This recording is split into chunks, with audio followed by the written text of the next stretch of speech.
Hello and welcome to today's news on Vanguard Live. My name is Damola Ogunshaki, and let's begin with the front pages of the daily, starting with Vanguard. Vanguard is leading with Tinubu backs NGE's proposal for media tax relief, VAT exemption. Says irresponsible reporting undermines democratic stability. Asks editors to criticize but not damage Nigeria. There won't be electoral integrity without democracy. That's coming from Uzodima. As NGE seeks tax relief, low interest loans to rescue distressed media sector.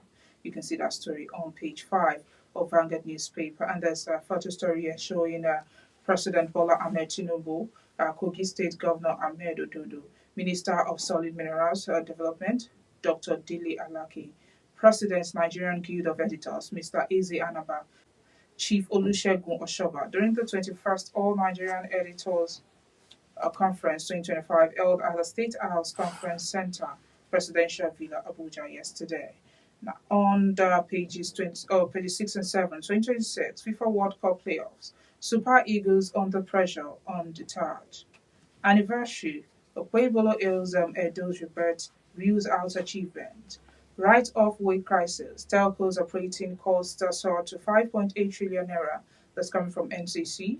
United Nations names Nigeria, Mali among 16 hunger crisis hotspots. And the stories above on page 19. Inadequate gas throws geometric power into first blackout in 60 days. Wiki. No officer or soldier on lawful duty will be punished. That's coming from the First Minister. Presidency clarifies Trump's threat not behind NGX sell-off. Lastly, on Vanguard newspaper, PDP court extends order permitting national convention till Friday. You can see that inside the Vanguard newspaper. Away from that, we'll move to the Punch. The Punch major headline says BK Naval officer clash. Ex-generals fume as federal government orders probe. FCT Minister Yerima face off sparks concerns over civilian-military relations. You can see that on pages 2 and 5. On the page 7, be fair, truthful in government criticisms, Tinubu tells editors. And that story accompanies photo stories. Now, on pages 4 and 5, Mubarak's family demands a fresh probe, bars wife from using surname. PDP insists on the Ibadan Convention amid court orders. Top left corner, we have a National Assembly approves Tinubu's 1.15 trillion naira domestic loan. And lastly, on the Punch newspaper, Bamidele Kaludifa on alleged plot to impeach Akpabio. You can see that story on page 7. Now let's move to The Nation. The Nation major headline says conflicting court orders on convention. PDP factions clash. Judgment today in Lamido's suit. Ibadan court extends go-ahead order.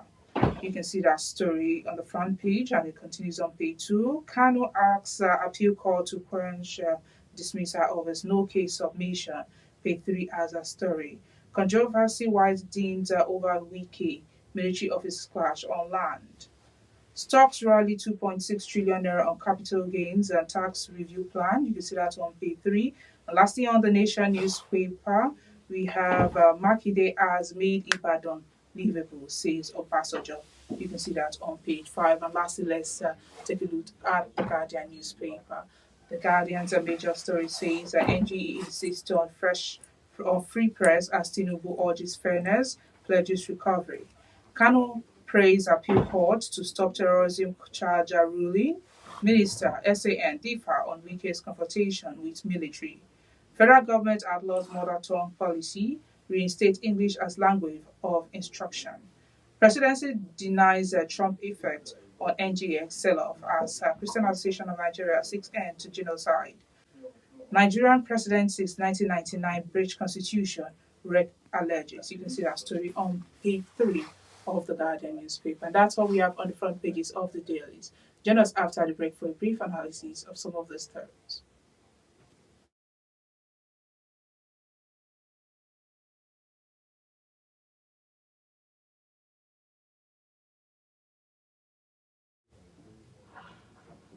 Welcome back. If you're just joining us, this is today the December Back at Life. My name is Damola Ogushaki. And President Bola Ahmed Tinubu yesterday endorsed the plethora of requests made by the Nigerian Guild of Editors, NGE, in a bid to rescue the distressed media sector in the country. He also told the editors to exercise their gatekeeping role with patriotism and fairness. warning that irresponsible reporting and misinformation could undermine national cohesion and democratic stability. President of the Nigerian Guild of Editors, Mr. Eze Anamba, had in his welcome address raised alarm that the present economic realities and the country had put the media in distress. Consequently, he urged the president to grant tax relief for about 10 years, value added tax VAT exemption, tax deductions, and give the media industry to access to affordable financing. Meanwhile, Governor Opuzodima of Imo State has said without electoral integrity, there will be no democracy. And while declaring open the 21st All Nigerian Editors Conference, ANEC, organized by the Nigerian Guild of Editors, NGE, at the banquet hall, Presidential Villa Abuja, President Tinubu, in his response to the Guild request, said he has listened to the request of President of the Guild, corporate tax relief, VAT exemption for media, tax break, affordable loans from BOI, that's Bank of Industry, laws that in a bit press freedom, discuss it now. And of course, he said the request is in his pocket. And President urged the Nigerian editors to exercise their watchdog role with fairness and patriotism, saying criticisms of the government must not come at the expense of national unity or the country's global image. And there's more to that story. You can get it on our website. Now, let's move away from that and talk about sport. Now, the Super Eagles are in for a long, arduous trip as the hunt for a ticket to the 2026 FIFA World Cup gathers momentum. The route is trained with death traps and landmines, which requires careful planning and meticulous execution to navigate their way through to the 2026 FIFA World Cup. And there's no doubt Nigeria's longest route to the World Cup in history. It would be a disaster for a country with such a rich pedigree to miss out on what has been projected to be the biggest World Cup ever, the first to be co-hosted by three countries, Mexico, Canada, and USA, with an expanded format that will see 38 teams representing their countries. Now, in the immediate task before the Super Eagles are the CAF playoffs. Nigeria takes on Gabon today in Morocco, while Cameroon takes DR Congo in the other semi-final.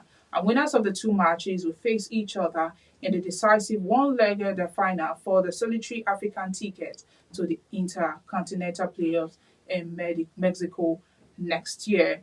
And according to Opala, he advised the players to adopt the typically Nigerian never say die attitudes as they go about their business. And the Super Eagles coach Eric style is always high octane pressure game where the wingers supply the attackers with the ball to to run down opponent's defense. And there's so many people teaching out their advice to the team. And of course, later on today, we'll know the score of the match, but we wish the Super Eagles success and also all Nigerians who will be watching. Now, let's end this on a lighter note with Mr. and Mrs. today.